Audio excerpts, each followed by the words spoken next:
दोस्तों, कॉकरोच जनता party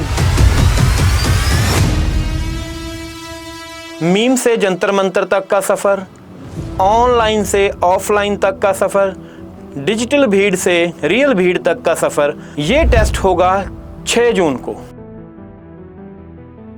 CGI की एक टिप्पणी थी, कॉकरोच बोल दिया था उन्होंने बेरोजगार नौजवानों को।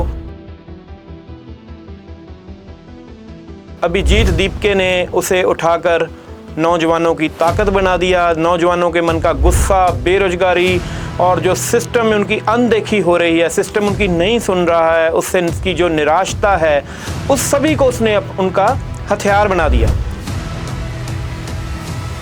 अभिजीत दीपके ने ये समझा कि ये जो नौजवान है, ये रवायती भाषण से नहीं खींचे जा सकते, या जो रवायती लच्छेदार भाषण है अब वो नए जवानों के लिए, जेनजीज के लिए वो नहीं है, उनके लिए रील्स, मीम्स, यहाँ से उन्होंने व्यंग में से राजनीति निकालने की कोशिश की है। स्टार्टिंग में उन्होंने बीजेपी की जो ऑनलाइन पॉपुलैरिटी है उसको भी पिछाड़ दिया था। जो उनको मीम्स का कॉकरोच जनता पार्टी का पेज बनाया था, उस पर आज की डेट में 22.1 मिलियन फॉलोअर हैं। तो थोड़े दिन पहले दीपके जी ने ऑनलाइन आए अपने पेज से एक पोस्ट डाली, अब बहुत हो गया खेल, अब कुछ करने की बारी है। तो उन्होंने धर्मेंद्र प्रधान का इस्तीफा मांग लिया। नीट का जो पेपर लीक हुआ था उसके रोष में उन्होंने धर्मेंद्र प्रधान से जवाब मांगा, उनका इस्तीफा मांगा, और उन्होंने ऐलान किया कि वो 6 जून को इंडिया आ रहे हैं, जंतर मंतर पर प्रदर्शन करेंगे। यहाँ से शुरू होगा उनका राजनीतिक कह लो या आंदोलन जो कर रहे हैं वो उसका सफ़र। इसी कड़ी में एक और नाम जुड़ गया, वो था सोनम वांगचुक। सोनम वांगचुक को आप सब जानते हैं, 3 इडियट से जो करैक्टर एक मशहूर हुआ था, जो आमिर खान ने जिनका करैक्टर किया था। सोनम वांगचुक जिन्होंने लद्दाख में आंदोलन किया, जेल में भी रह के आए। जब वो जेल से निकले तो किसी पत्रकार ने उनसे पूछा, जेल में का जो स्ट्रेस था, जेल में आपको कैसा महसूस हुआ, आपने कैसे मैनेज किया जेल के स्ट्रेस को? तो सोनम वांगचुक ने जवाब दिया कि हर आदमी को लाइफ में एक बार जेल जाना चाहिए। तो जो सीजीपी इतनी पॉपुलर हो रही है, कुछ लोग सोचते इसका जो लोगो है कॉकरोच, वही इसकी ताकत है। नहीं, इसकी ताकत है नौजवानों में जो गुस्सा था, जो नीट का पेपर लीक हुआ, जो सरकार की नौजवानों के प्रति बेरुखी है, सिस्टम में उनकी सुनी नहीं जा रही, उसी को उन्होंने उसका अपना हथियार बनाया। बहुत से लोग अब तक इसे सिर्फ एक मीम पार्टी समझ रहे थे, भी मीम्स की पार्टी है या इंटरनेट पार्टी है। नहीं, अब उसका संगठन भी खड़ा हो रहा है। 3 स्पोक्स पर्सन नियुक्त कर दिए गए हैं। सबसे पहले सौरभ दास, जो कि एक इन्वेस्टिगेटिव पत्रकार हैं। सीजीआई चंद्रचूड़ की जीवनी पर उन्होंने एक इन्वेस्टिगेटिव लेख लिखा था, काफ़ी मशहूर हुआ, काफ़ी पॉपुलर हुए वहाँ से। दूसरे हैं विजेता दहिया, जो कि एक राजनीतिक खोजकार हैं, लेखक हैं, फिल्म मेकर हैं। और तीसरे हैं आशुतोष रंका, आईआईटी कानपुर से पास आउट है, मैनेजमेंट में उनको अच्छा तजर्बा है।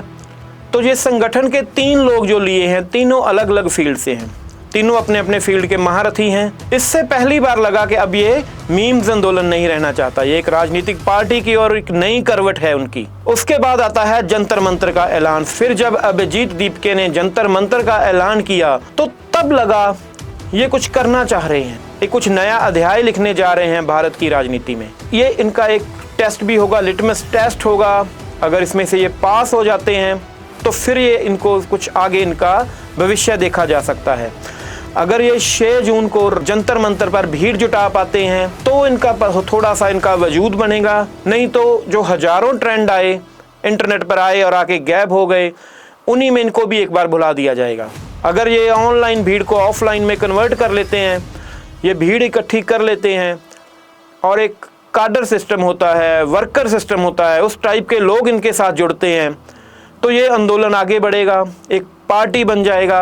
अभी तक इस बातों की उन्होंने पुष्टि तो नहीं की। हाँ, आगे ये 6 जून को क्या कर रहे हैं? 6 जून को ये सबसे पहले सिस्टम से सवाल पूछ रहे हैं कि जो शिक्षा का सिस्टम है इसे चेंज किया जाए, इसमें सुधार लाए जाए।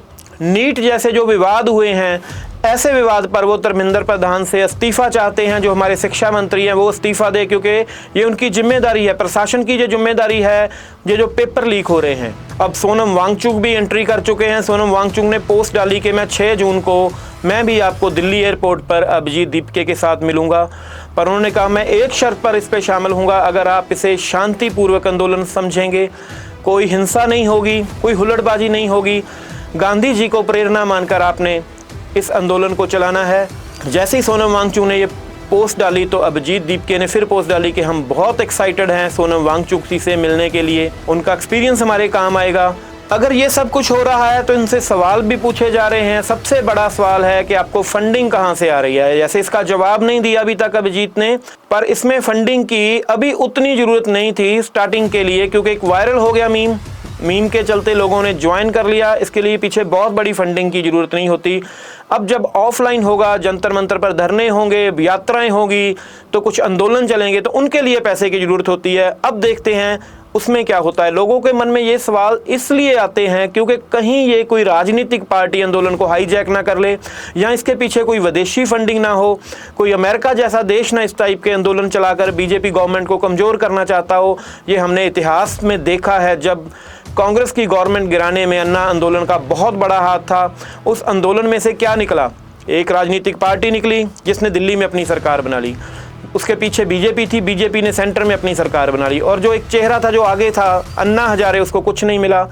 खैर वो मिलने के लिए आए भी नहीं थे, पर उनको जब पता चला कि आंदोलन हाईजैक हो चुका है और ये जो सब आंदोलन चल रहा है इसके पीछे कोई और है, तब तक उनके वक्त हाथ से निकल चुका था। इसी तरह से जो अभिजीत दीपके हैं, पूना से राजनीति की पढ़ाई करने के बाद बॉस्टन यूनिवर्सिटी अमेरिका में गए, वहाँ से पढ़े लिखे डिजिटल कैंपेन चलाना चाहते हैं, और यही डिजिटल कैंपेन उन्होंने ऑनलाइन हथियार बनाया। नौजवानों को गुस्से को, जो उनका ऑनलाइन गुस्सा था, उसको एक जगह इकट्ठा किया, उनको प्लेटफॉर्म दिया है। तो अभी 6 जून का उनका जो टेस्ट है उनमें देखा जाएगा ये कितने पास होते हैं। कहीं ये ऑनलाइन बुलबुला बनकर ना रह जाए, भीड़ इकट्ठी ना हो, तो यही बात आएगी। सिर्फ अपने घर में अपने बेड पे बैठ के कमेंट करना, रील पे कमेंट करना, रील बनाना, ये आसान है।